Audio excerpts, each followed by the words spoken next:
जब मेरी गलती सिर्फ ये है कि मैं लोगों की यहाँ पर सेवा क्यों कर रहा हूँ। कल शाम में मेरे घर पर पुलिस आई, मेरे पिताजी को लेकर गई उठा करके। मेरी बहन रहती है मेरठ में, उनके ससुर को और उनके देवर को उठा कर लेके गई। बहन भाई हैं, मेरे पिताजी माताजी, सबकी पासबुक वो जब्त कर लिए, सबके आधार कार्ड जब्त कर लिए।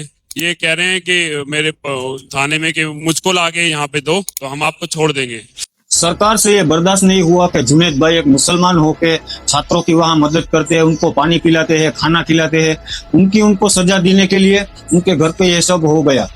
क्या किसी को खाना खिलाना, पानी पिलाना ये भी एक अपराध हो गया है हमारे देश में, और खास करके मुसलमानों के लिए? क्या सरकार ये चाहती है कि हिंदू और मुसलमान आपस में लड़ते रहे, आपस में भाईचारा ना रहे? सलाम है जुनैद भाई को और उन जैसे सभी लोगों को जो वहां पे खाना खिला रहे हैं, पानी पिला रहे हैं और इंसानियत दिखा रहे हैं। जुनैद भाई और उन जैसे लोगों को ज्यादा से ज्यादा सपोर्ट करें और इस वीडियो को हर मुस्लिम भाइयों तक, बहनों तक पहुंचाए ताकि उनको भी पता चले कि इंसानियत की क्या सजा इनको मिली है।